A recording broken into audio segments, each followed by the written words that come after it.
Hello and welcome to a new video of very funny proportions, aka name loading yaps about random things once again, because I don't know, I have no life. But yeah, today we are going to be talking about stuns and which ones are the best ones, which ones are the worst ones, just generally like going over like, oh yeah, how good are these stuns, should you be using them, and if yes, what should you be using them alongside with, blah blah blah blah blah, a whole bunch about yapping about stuns. You know what's up, because I like to yap.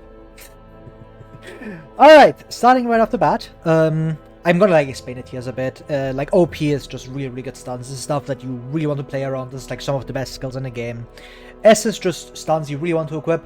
They are very valuable to the hero, have like just good trinket support. And they're just like generally like really good skills. A tier is just good skills. These skills are like, yep. They are very good, or too good.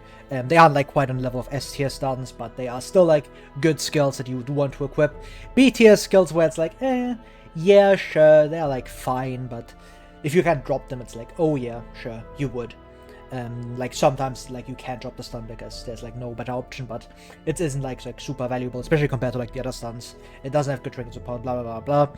And then there's C tier. There's not really anything for C tier. I don't know why I have this tier here, to be honest, because no stun is really like worse than a B tier, because every stun has at least like a good amount of utility, because it's a stun, and that's just generally valuable, because stuns are really good, and you should be using stuns, and if you aren't, hey man, I don't know what to tell you, but stuns are really good. Now, starting off with Manacles, A-bomb stun.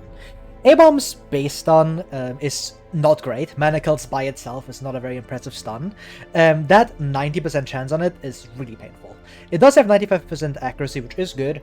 It doesn't have the highest crit modifier, but 90% stun chance is just really rough. The advantages Manacles has is that it is on A-bomb. A-bomb's base damage is extremely high, meaning that Manacles actually hits for quite a bit of damage. So if you just look at it like from like a pure action economy perspective, like A-bomb is one of the stuns that's like the most efficient ones, because you get the most damage from it. Especially because it can actually hit rank 3, unlike its cousin, I suppose, in Stunning Blow, which also is really hard. But it's rank 3, so you can kind of deal damage and stun in like the same vein, which is kind of useful. Because it means that like if you just trade 1-for-1, then you have like a much larger like benefit from it, right? The other thing that A-bomb stun gets is his high base speed. 7 to 9 base speed is really good, alongside his really good defensive stats. If you look at other stunners that are like in rank 2 very often, like let's say Howl Master, let's say Occultist, you will notice both those heroes, like baseline, their HP isn't as high. They obviously have like better dodge, but A-bomb has like really good defensive stats. Like that's 60% blind resist, something that the other two don't get, and that's what's really valuable about A-bomb, because his base stats are just so good that it kind of like pulls the stun up, because it just makes the stun a lot better. Like having high speed is very valuable, obviously, and just the damage is also quite nice. And obviously the largest part about A-bomb is his trinket support. A-bomb has some of the best trinket support in the game for his stun. Path of Returns is extremely accessible for how good it is. It has no downside, it just gives you 20% stun skill chance, which is really good. Finding something like this for other heroes is very difficult. Most of the stun chance trinkets have like some form of downside, or are like difficult to get. And this just doesn't. Like this will show up like in the Nomad Wagon for like 5k gold. And very good buy. You can find this from like any medium apprentice mission. You can find this very early on if you do like any medium mission. Just very valuable. And obviously the big one is Broken Key. This is also very accessible. 30 shards is not a lot. If you fight Miller, you always have enough to get the Broken Key, because you always get enough shards. And obviously Broken Key, 15 accuracy, 35% stun skill chance for 10% stress, which just doesn't matter. Extremely strong trinket. You have heard of these. Broken Key is one of the best trinkets in the game, technically, in terms of like just pure base stats. This does so much for him.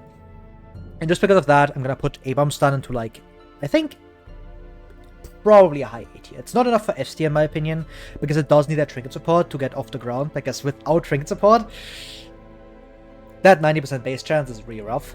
But especially the trinket support pulls us up like A tier. Like if you have the full trinket support, this is probably like an S tier stun, maybe even like, probably not, but it's probably like a mid to low S tier.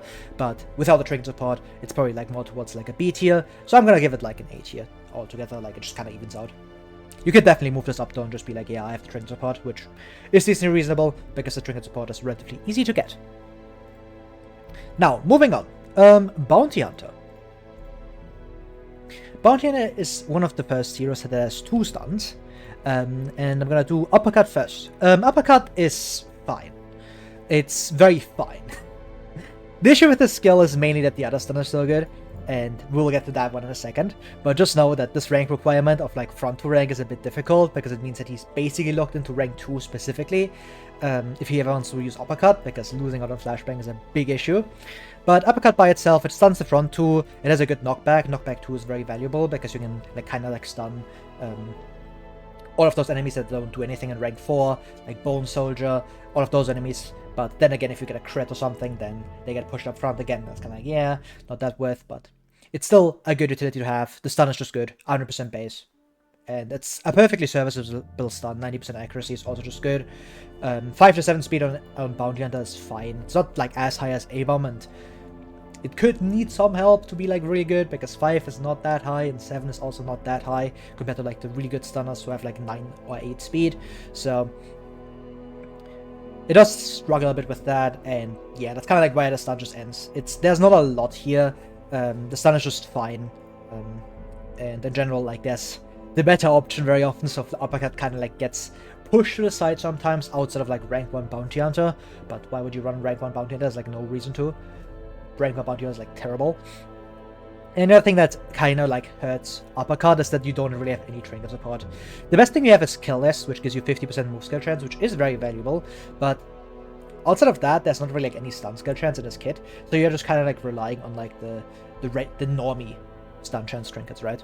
And that's kind of like the issue with this skill, and it's why I'm going to give it like a probably low 8 here. It's still a good stun. It allows you to get like up to 3 actions worth of value if you just push someone like Coldest Brawl into rank 4. That's not going to be happening super often, but it is still a good stun on a solid body. The knockback is useful. Stun is just okay. It isn't outstanding, but it does something, and it can be very valuable, for example, in a Croc fight where you really want to have that push. And yeah, like it's a low A tier. You could probably argue B tier, and I'm probably gonna put it into B tier just because there's no trinket support. But you could definitely argue A tier. It's definitely like not a bad stun at all. Now, the big one that I kind of teased, it's Flashbang. Flashbang has all of the same base benefits of Bounty Hunter, being like decently fast, and Flashbang has the advantage of being a rank 4 stun. And just for that, Flashbang already makes at least A tier. At least. Because rank 4 is like the most important rank to log obviously stun, because it's very difficult to get rank 4 stuns. There's only 2 heroes that get them, which is Bounty Hunter with Flashbang and both PD stuns. So having that utility is very, very nice. It has 95 accuracy, which is really useful as well, and it has that higher 10% stun chance. And this is something I really want to mention, because 10% extra stun chance is extremely valuable. That's essentially like having an extra focus ring just built in terms of like RNG, right? The shuffle is nice. Sometimes it works out, sometimes it doesn't. Sometimes you just get to like shuffle a Bone Noble into rank 1, which is just peak. Shaman shuffling into rank 1, peak. So, yeah. And in general, it's just a very good stun. Stunning rank 4 with that 110% base chance is extremely valuable. It kind of makes up for the fact that it doesn't get any like trinket support, and that's why for me it's an S tier. It's one of the best stuns in the game, probably. And the only reason it's like not at the very, very OP tier is because Bounty Hunter doesn't have like any stun skill chance support. If Bounty Hunter had like Path of Deterrence, like this would be an easy like all the way up here. But he doesn't, so it's just an S tier. Just an S tier. But definitely equip up Flashbang. This is one of his best skills. It's just amazing for everything. And you can run speed on him, and then like this becomes like a really, really solid stun. And obviously like it has disruption both from the stun and the shuffle, so just because of that, really valuable stun, definitely an S tier. Now, Crusader Stunning Blow. This is a very questionable stun. The main reason is that Stunning Blow, like by itself, just isn't that impressive. Hits the front 2 from the front 2, which is like, sure, but not the best reach, not the best like use ranks. It's kind of like the same as Uppercut, but this skill has 90 base accuracy, which is fine. 100 base stun chance, just nothing to really talk about here. The thing I want to mention is its on-hit damage, which is really good. Minus 50% on Crusader base damage is not that bad. You still get that like 3 to 6 base damage in level 1, which is the same as Judgment, by the way. Just saying. And like 5 to 10 at like max level is pretty good damage still. But obviously, like, it is in the front too, so there's a lot of prot, especially later on, so this damage kind of like falls off there. But it will always have like some utility as like a finisher on Frontline Crusader, just because it has that extra 5 accuracy over like Smite and Zealous Accusation. Now, the thing that really drags Stunning Blow down aside from the reach is Crusader speed. 1 to 3 speed is just not good. Having really fast stuns is extremely important because you get to like take away enemies' actions before they can act, and because most fights kind of like end around that 2 or like turn 2 to turn 3, sometimes even on turn 1 if you get like lucky with crits, having a very low speed is very unfortunate for your stunners, because sometimes you just deal with every dangerous enemy and then what are you stunning? Like, your stalling target? Which is like, sure, but it's Crusader. He wants to be stalling. He's the one that wants to be doing the recovery with his Spine Cry, right? So that it's kind of like, Stunning Blow sometimes feels a bit rough because of that low speed, but also just because Backline Crusader is just much better than Frontline Crusader. Holy Lance is such an amazing skill that like you don't really want to run him up front, and even on those kits where like he's in rank 4, Stunning Blow still gets slotted in because it's like the best skill to have that isn't like your backline skills, because he has to pick one of his skills that aren't like usable in the backline, and it usually ends up being Stunning Blow because having some form of damage is nice. It has 90 accuracy, it stuns because it's still a stun, and stuns are really valuable. So very often it's still equipped, but it's not like a mainstay on his kit that you like really often like press compared to like some of the other stuns here. So just for that, it's probably going to be another B tier. It's still going to be a high B tier, and the reason for that is coming up, and that's Trinket Support. Crusader has insane trinket support for a stun, man. Paralyzes Crest by itself is just good enough. 20% stun skill chance for -2 dodge, which is not something you really care about, because -2 dodge is like, okay, it's Crusader. Like, he has enough HP, he'll be fine. And the other one is non-Euclidean healed. This one's like not that accessible compared to like Paralyzes Crest, which you can just find from like any medium mission in Apprentice. Non-Euclidean healed is like 200 shards. Like, for this thing to like be in your inventory, you need to like grind, which you don't want to be doing, because fuck grinding endless. But if you grind for it, then it's obviously like a pretty good stun trinket, 25% stun skill chance if Holy Water's in inventory, which isn't that difficult to keep, because Holy Water's a very valuable provision in general to have, and he brings one himself, so you can just kind of keep that. And in general, it's just like a solid enough trinket. Very expensive though, so I don't tend to get it. But if you can run this, it's like just a solid enough stun trinket. But in general, like good trinket support. But the stun itself kind of like drags down the good trinket support, because it hits the front 2 ranks, which is like fine, but obviously would prefer having a 1 to 3 stun. He's extremely slow, and it's very like worth pressing because Backline Crusader is like the main playstyle for him, right? So this just ends up being a very unfortunate stun, where like it's technically good trinket support. It has like good on-hit damage, especially if you're hitting like non-protted enemies. But in general, it's just like a bit underutilized in my opinion, because there's just better things to do with Crusader. Now, Barbaric Yorb from Hellion. Man, this stun has grown on me, especially since I've been playing no healing. This stun is extremely valuable. Like a year ago or so, I would have been like, yeah, Yorb, it's like a solid enough A tier, but it's an S tier stun. Like, I'm not even gonna like beat around the bush. This thing is amazing. You might be looking at this and be like, oh, but it has like damage debuff and speed debuff, right? Which, yeah, the issue with this stun is that debuff, because it makes Hellion like really bad for damage after you use it, which basically means that the moment you use it, you basically give up dealing good damage with Hellion for the rest of the fight. Because 3 turns, which means basically the entire fight, that's like when you care about your damage outside of like boss fights. So essentially for the rest of the fight, your damage is debuffed, and that can be very rough, especially for like your common like pure DPS Hellion, where like you run Iron Swan, if it bleeds, bleed out, and like your last sword is usually Yorb, just to like have as a like emergency button. And if your like team isn't built around it correctly, where like you are very heavily relying on like Hellion to deal a lot of your damage, for example, when you have like let's say like, I guess this is not a great example, but let's say you have like PD, I don't know, what was it, rank 3, Howlmaster, Occultist, Hellion. Like, the team is decently reliant on Hellion to deal like a good amount of damage, and already has like good frontline stuns, so you don't really care about Yorb. So in that kind of playstyle, where like, for example, you have Jester instead of Howlmaster, I should have probably mentioned him, like PD, Jester, Occultist, Hellion, right? in that team, like, you really want her to be dealing damage, because nobody else is like really dealing damage turn 1, because you're setting up Ballad, you're doing like Blinding Gas, Hands in Abyss. None of these skills are like really like focused on dealing damage by themselves.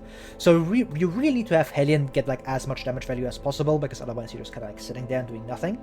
So in those types of playstyles, or like in those types of teams, you can't really be pressing Yob and like as your opener, and that's kind of like holds the skill a bit back, but it's just so good in general. Like, if you have good enough damage on your team, you can just open with Yob, and it's completely viable. This thing is amazing, just because, like, it stuns 2 enemies up front. It has 110% base chance, which kind of makes up for, like, the lack of trinket support on this. But if you manage to get, like, 2 stuns from this against, like, a dangerous front line, or, like, just a decently dangerous front line, like, that's really, really good. The issue with this stun sometimes is if you hit, like, a ranked or size 2 enemy, that you just get like a 1-for-1 stun, which is just not that good, because obviously comparing to like just a single target stuns, then Yob is like not that impressive, right? Like, if you're comparing just to like Blackjack, even like Flashbang, right? Flashbang has like the same chance, but it gets like that extra bit of shuffle utility on top, where Hellion just kind of like debuffs herself, right? So it's just a straight up worse version of Flashbang against size 1 enemies. So it does have that issue, but getting 2 frontline stuns in 1 action is extremely valuable. Hellion speed isn't the highest, 4 to 6 is kind of like mediocre, but I really recommend you try something called Your Putrino Hellion, which is essentially Hellion, but less focused on like dealing damage and more focused on like using Yob. I recommend like, it's like a rank 2 playstyle very often, where like you can run someone who like dances up front, which is very valuable for no healing. But I really recommend like trying her with like Quick Draw Charm and just Yob turn 1. You don't have to like bring any other frontline stun. If you like pair her with PD, extremely strong. You just stun all 4 enemies, and you have like 2 heroes just dealing damage, right? And that's extraordinarily valuable. It kind of like offsets your need for healing, which means you can run like very, very low healing teams, especially if you just want to like run like PD solo healing. Like, if you Yob the frontline and you Blinding Gas the backline, like, the first turn you're just not taking damage, and if you have 2 heroes just dealing damage, like, sure, like, that would work. Obviously, like, then you are kind of lacking follow-up, because you have -3 speed plus, like, Quick Draw Charm downside, so she's sitting at, like, no speed, but it just ends up being fine, and this stun is extremely strong. It doesn't have trinket support, but just because of how strong the baseline is, I'm still gonna put it into S tier, I think. You could maybe make an argument for A tier, because it's not, like, always present, or like as present as like, for example, Flashbang, because sometimes you do have that damage-focused Hellion where like you don't really care about pressing Yob. But even on those playstyles, I really recommend slotting in Yob, just because like sometimes like you just want to press the stun, and it's good for stalling. Probably better than Adrenaline Rush for stalling in that regard, because this thing heals for like nothing, like 1 to 4 points. Sure, you'll be fine, right? So I really like this skill. It's extremely strong on basically every Hellion node. You kind of want this, just because it can trade 1 for 2, and yeah, S tier stun in my opinion. Now, Houndmaster and Blackjack. This is a very, very strong stun. This one's going into S tier like right away. Is it better than Flashbang? Probably not. I'm gonna put it in like 3rd, but it's definitely a good stun. It hits the front 3 from the front 2. It has good crit modifier and 110% base stun chance, and that should just be enough.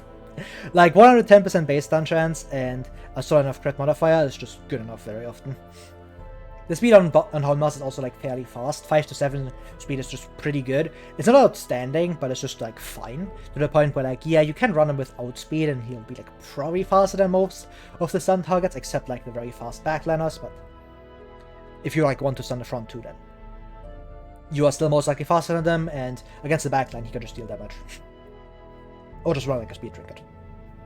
Both are like reasonable choices. The other thing that this gets is solid enough trinket support. Cudgel weight is extremely good.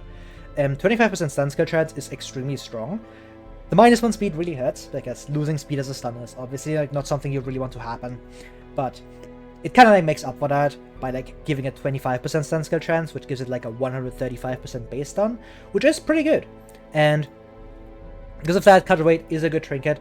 The issue with this is that it's Houndmaster trinket slots, and Houndmaster wants to have like 10 different trinkets in his slots. Like, he wants accuracy, he wants dodge trinkets, you can even run 2 dodge trinkets. He has amazing like just class trinkets and like Scouting Whistle if you play Torchless. Evidence if you're playing like anything. Like there's so much good stuff to equip on Houndmaster that sometimes running counterweight is like, yeah, but there's a better option. And that's kind of like what this stun trinket struggles with. It's just that it's so competitive for Houndmaster's trinket slots that sometimes running something like this can be a bit difficult because it does have like a meaningful downside. But in general, it's just a good trinket, and it kind of like pushes Blackjack into like a very, very good stun. It's very equipable, and the advantage of Blackjack is if you build your team correctly, you aren't even giving up Cry Havoc, because you can kind of like run both, where like sometimes you have Houndmaster in rank 2 stunning, and sometimes you have Houndmaster in rank 3 stress healing, because you don't always need a stress heal. For example, when you're like just doing completely fine, if you just camped, your tiny team is like on 0 stress, like what is Cry Havoc doing for you, right?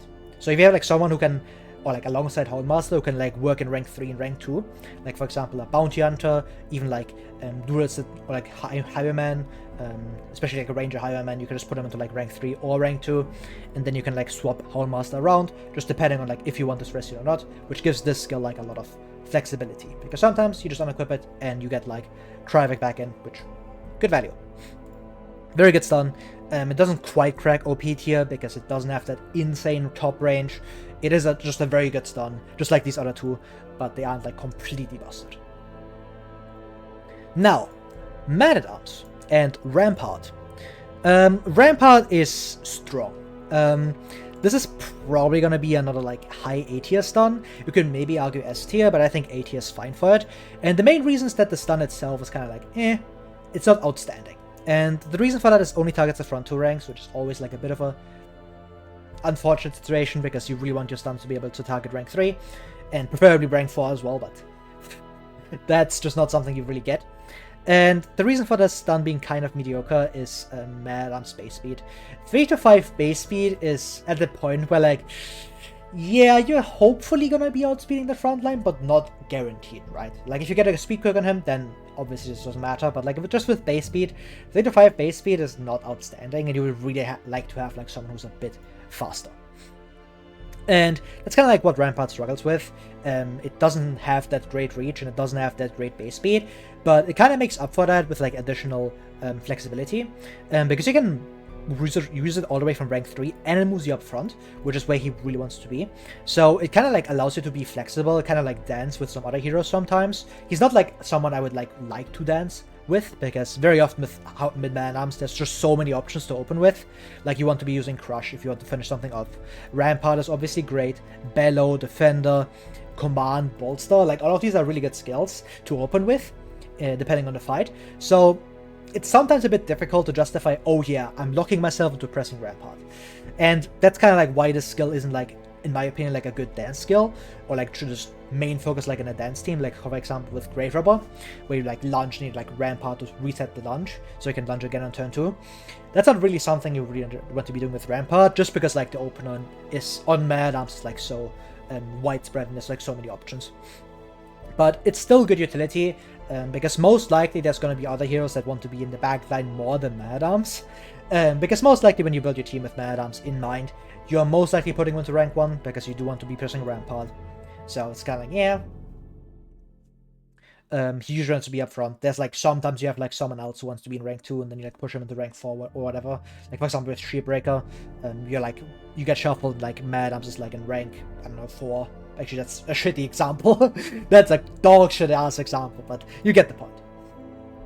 Like you have like an occultist in rank 2, and like you want to like shuffle past, and then Rampart just pushes him to rank 3, which is like rough. So something like that can happen, but in general, like it's still a good utility to have. That knockback 1 can also be useful against like a frontliner here or there. Like Cultist Brawler is the most impactful one, but what this actually is like more useful for, in my opinion, is getting rank 3 enemies into the front line. There's quite a lot of backline enemies that don't like being in rank 2 at all. Bone Noble is kind of in that same range, because he gets like a 50-50 to use his stress attack or Knife in the Dark, which Knife obviously doesn't do anything, but you have like spiders you can shuffle with this. You get like a web onto the backline, you get a spit onto rank 2, which means they can't actually spit you, which is like their main damage. So just for stuff like that, Rampart is very useful. And the main thing that makes Rampart extremely strong, and why it's like all the way up here in high A tier instead of like low B tier or even like low A tier, because like I just talked about like being a rank 2 stun, or frontline stun with like 3 to 5 base speed, which isn't great. Could justify it. You could argue that like just because of that you could put it into like B tier, but the reason why it's in high A tier, maybe even S tier, is trinket support, as always. And the reason for that is Rampart Shield. Rampart Shield is an amazing trinket. 40% move skill chance and 30% stun skill chance basically means that Rampart is guaranteed to stick on basically everything, especially the push.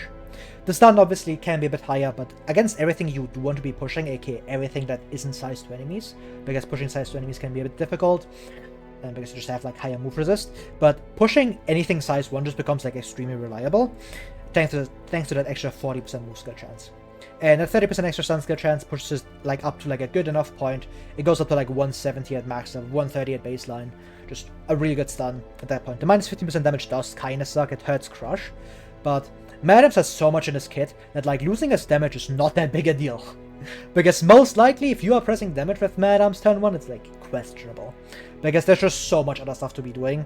And usually if you do want to push damage with him, it's usually not when like you really want to have the damage. It's more towards like, oh, I want to finish off this like low health enemy.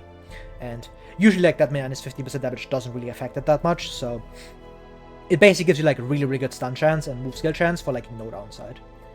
There's like another one, Old Unit Standard also kind of does that with 15% stun skill chance, but obviously like a lot worse because it's half the amount. And it's a lot less accessible because this essentially, you either have to like get extremely lucky from like the random Crimson Court drops, or you have to like force it from like the first Croc fight. And in my opinion, there's better trinkets to force than Old Unit Standard, Vial of Sand, Houndmaster trinkets, even the Highwayman Accuracy trinket. There's like so much other better stuff that like Old Unit Standard kind of just falls to the wayside as like a good trinket, but not outstanding compared to like something like Letter Opener, right? And that's why it's sometimes a bit difficult to get, but if you do get it, it's very strong. Old Unit Standard plus Rampart Shield, like both trinkets together, actually make for like a fairly solid combo, giving him 45% stun skill chance, which is really good. It can be a bit hit or miss. You do want to have that maybe like that second stuff for like accuracy, defensive stats, so there's just sometimes better stuff to get, but these two make for like a surprisingly solid enough combo that like, yeah, like they don't really like step on each other's toes too much, and running them together doesn't make you like lose out on too much stuff. You do want to like have like dodge maybe, because that's really good on him, helps his like other stuff, and obviously you could run accuracy to make him more consistent, but this also essentially gives you accuracy on Rampart and Bellow, so you can't really complain. This is just a good combo. Both trinkets are just at least good, and Rampart Shield is just very good, so just for that I think it's A tier. You could maybe even argue S tier, but I'm gonna put it into A tier, just because it doesn't stun rank 3, and it's like decently slow, so it ends up being here. Now, Occultist with Handsome Abyss. I know this is like the Butcher Circus icon, but details. Time to talk about Handsome Abyss. This stun is all the way up here. This shouldn't surprise anyone. It's an extra 10% stun skill chance, it has extremely high crit chance, it targets the front 3 ranks, it does like okay enough damage. And it's coming off a 7 to 8 speed, or 6 to 8 speed body, which is just really good speed. And the advantage of this stun by like as a baseline is that it's coming from a very fast body. It has 10% extra stun skill chance, and it has very high crit chance. Crit chance is not something I haven't talked about too much yet, because it really does not affect the other stuns as much, because their crit chance are kind of low. But for Handsome Abyss specifically, this thing has an amazing crit chance, like 9% crit modifier at baseline, plus like Occultist's very high base crit at 6, you have like a 15% base chance to crit. At Champion you have like 10% base, plus like another 13%, so you have like a 23% base crit on this skill, which is amazing. And getting a crit obviously increases your stun chance by 20%, which just makes this often being like a 130% stun chance 25% of the time, which is obviously amazing. And just based off of that, this stun would already be like an S tier, maybe even like, probably not up here, but definitely an S tier stun, because it gets like a bunch of benefits. It essentially serves as like a secondary stress heal sometimes, because it just crits so much. But the main advantage of Handsome Abyss is obviously trinket support. Demon's Cauldron is absurd. 30% stun skill chance, 3% crit, and 40% debuff skill chance. This is insane amounts of consistency. You do get like extra stress and minus virtue chance, but you just stun whatever stresses you. And because you have so much crit, you just kind of like crit something, and like all that stress you took, gone. Instantly. Which is really silly. So this stun, this trinket pushes Hamstring Abyss to like one of the best stuns in the game, and it's like the reason why it's up here, because it's decent easy to get. It might be like, oh, it's a very rare, so it's like harder to get than like some of these, but very rare is actually surprisingly easy to get because you just kind of like farm boss fights, right? And that's what makes Demon's Cauldron so good, because you can basically get it on like every single run, and it gives you such a huge like consistency increase from like the 30% stun skill chance to the 3% crit, to the point where like Hamstring Abyss is just like a 140% base stun with like 25% crit chance, which is absurdly strong. Because it basically means 35% of the chance it's not actually like a 140 stun, it's actually like a 160 stun. And that's on level 1.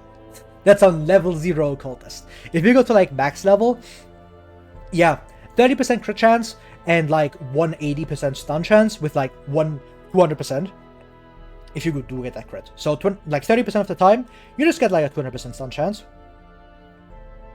And this skill is the strongest single target stun in the game for that exact reason. It just does so much for you. It's such a high stun chance. It's so consistent at doing like anything because it just crits very often, and you can stun basically anything at least once. And the lower stun resist enemies, like for example Chevaliers or like most of the Crimson Court enemies, you can just stun them twice, like in a row, and it's just still very consistent. And that's what makes the skill so good. It's extremely consistently stun, and you can stun bosses. It's absurd. Now, I actually forgot about something with the Cultist. I should have talked about more of his trinket support, because it's like another trinket, which is Vial of Sand. I completely forgot about this for a second, but it gives him like another 20% stun skill chance for like no downside, so that's cool. And if you run both of them together, like 200% stun skill chance and like 220 if you crits, that's kind of peak. You do want to like have some accuracy sometimes, so if you get like something like Hot to Trot the Cultist with like this setup, crazy. You have to try it.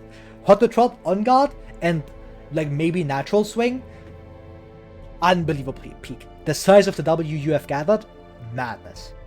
So yeah, like Vial of Sand is a bit difficult to get sometimes because it's like a Crimson Court trinket, so you either have to like sack your first drop, which can be a bit difficult because you just could not run into it for like a few weeks, and then you find something else and it's like, yeah, okay, I guess I'm ditching Vial of Sand and just getting something else. But at the same time, like if you get lucky with it and you find this, like it's probably worth going for every single time. It's just an amazing stun trinket. So just because of that, Hamstring Abyss easy S tier, like easy S tier, and probably OP tier. This is one of the best. This is like one of the best stuns in the game, and it's probably one of the best skills in the game in general. So now moving on, Plague Doctor, Blinding Gas. Oh wow, who would have thought? Blinding Gas is absurdly strong, and anyone who's played like Dark Standard for any amount of time knows this, because Blinding Gas is just ridiculous art skill. The first thing is that it stuns both backliners, and that should just be enough to like anyone. Because I already talked about it kind of with Yob, but trading one action for two of the enemy actions is just a straight +1 in terms of like action economy, which is absurdly good considering you only have 4 of them. So a straight +1 is essentially giving you like 1 extra hero. It does like action economy. So really, really valuable just because of that. And like obviously the backline is more valuable than the front line because compared to like Yob, because the backline is like where the stress enemies sit, like where a lot of the big damage comes from. There's like Skyver in the backline, that kind of stuff.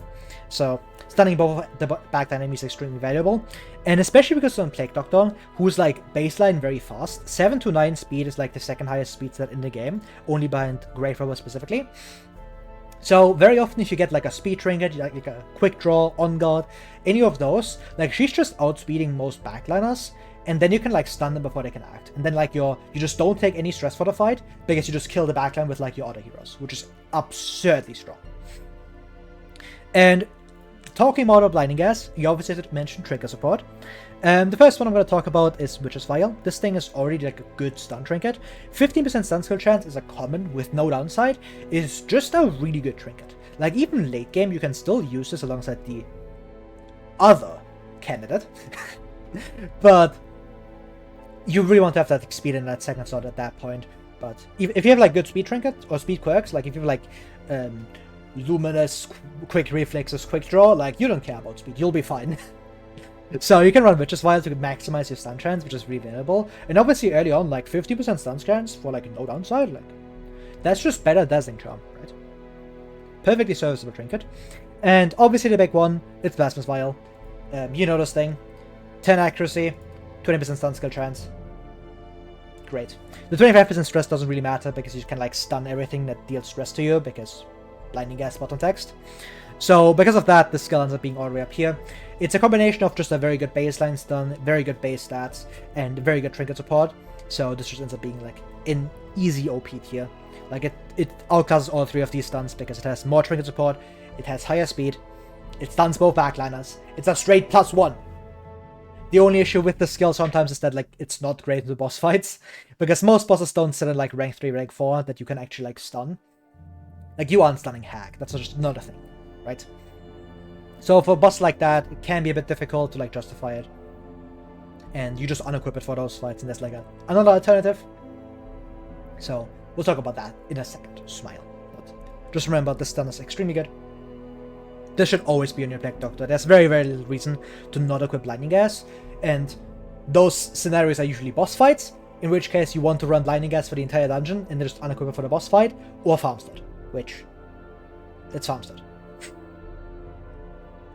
Now, moving on, we have Disorienting Blast, the other stun from PD. This is just Flashbang.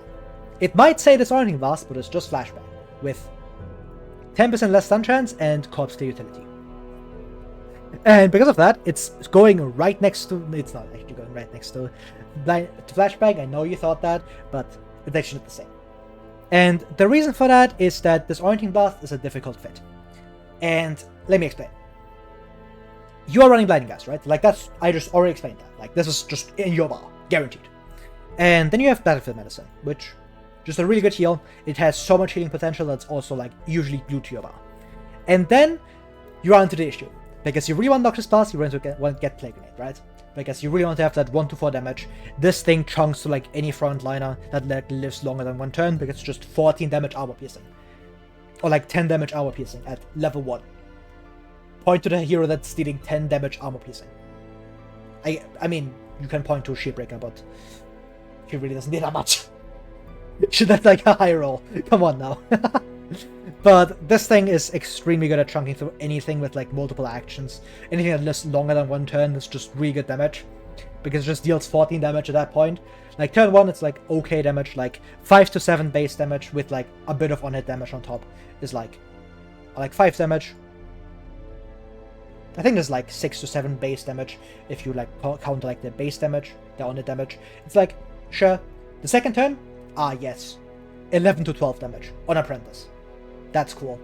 So, Noxious Blast, Plague Grenade are really, really strong damage skills. And you kind of want to have both, right? And if you count it with me, counting with me not loading, Smile, you have Blinding Gas, 1, Battlefield Medicine, 2, the Blights, 4. And then you run to the issue. Where do you fit Disorienting Blast? And that's why this skill is probably going into A tier. Into like the middle of A tier, I think. It's probably low A tier.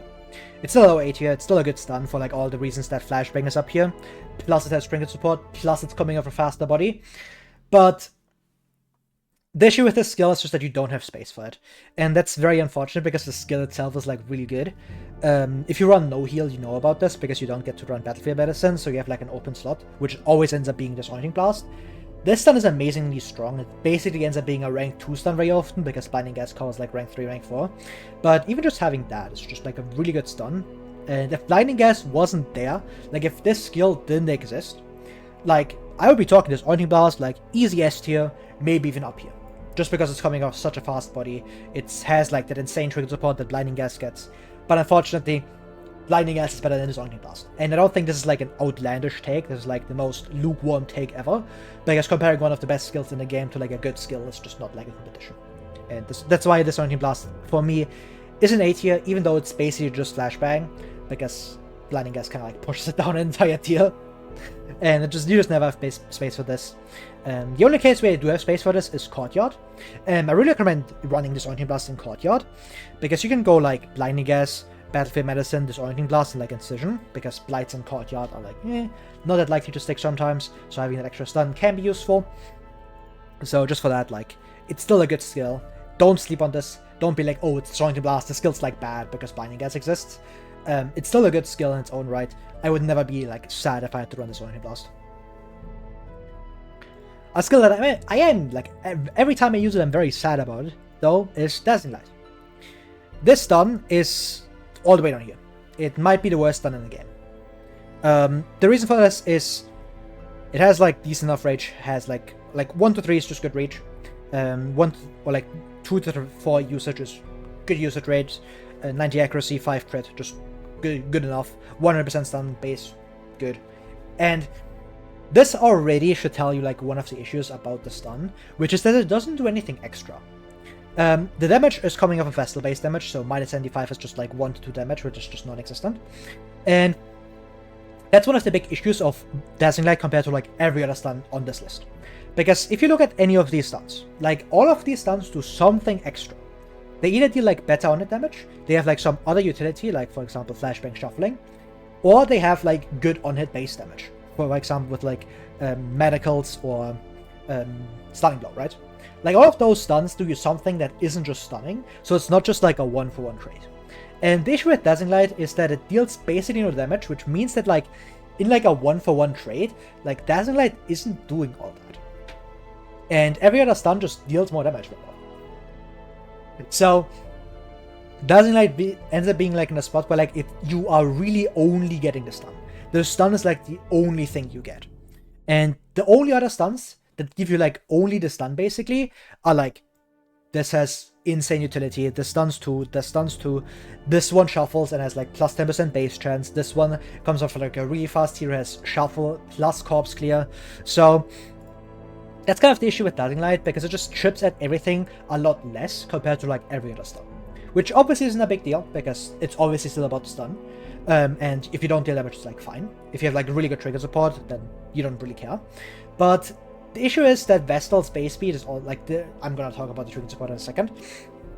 But Vestal's base speed is not all that.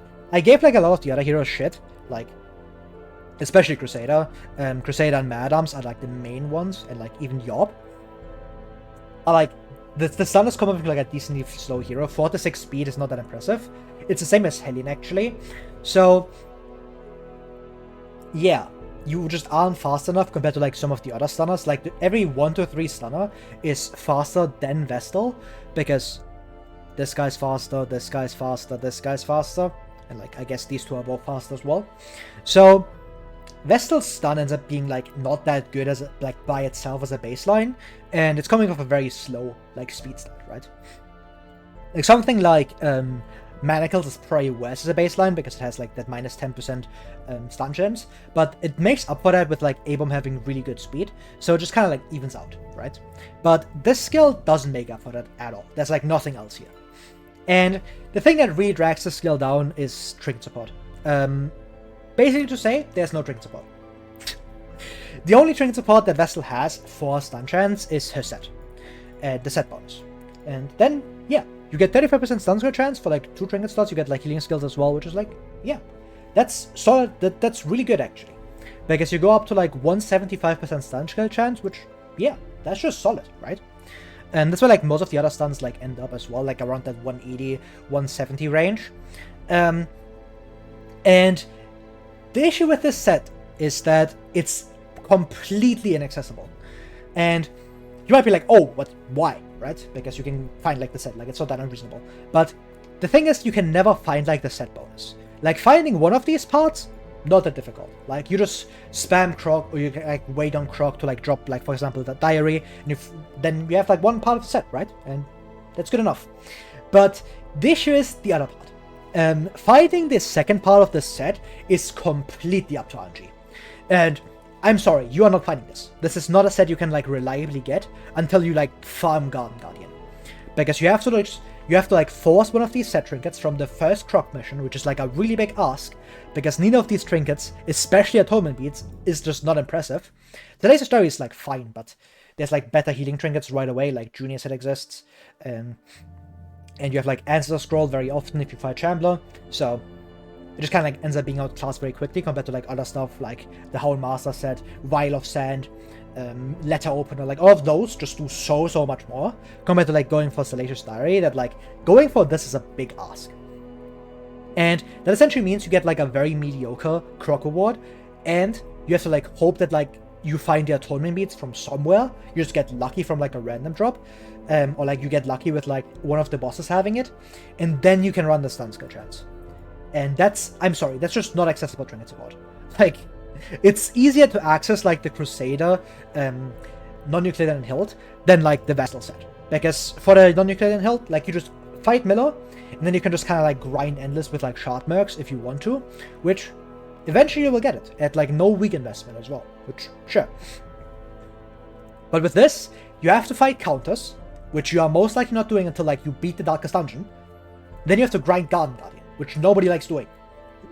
So this set is basically inaccessible, which means this stun ends up being very low, like baseline stun, like very bad baseline stun. It has very bad, or like bad speed attached to it. Not very bad, it's a Crusader level, but it has bad base speed attached to it, and it has no trinket support. And that's kind of the issue, and why this stun is like all the way down here. It's one of the skills where like you kind of still run it because it's like the best thing Vestal has to offer, but if you like look at this as like an objective stun, this just isn't like comparable to any of these, because every other single stun in this list does more as a baseline, has more speed, or has better trinket support. Straight up. And I'm sorry, this is not something you can argue. Like, if you want to argue that, oh yeah, I can find the set reliably, sure, but that's just not the case. Like, you are just throwing balls. You're just being like delusional. Smile. But yeah, I hope you enjoyed the video. Hope you enjoyed the list. I just wanted to talk about stuns for 45 minutes apparently, because that's something I could talk about. But yeah, hope you enjoyed the video, and see you all next time. You can follow me on Twitch if you want to see more stuff of mine, or you want to like yell at me that like Vestal stun is actually like really goated, which it isn't. So that's cool. See ya.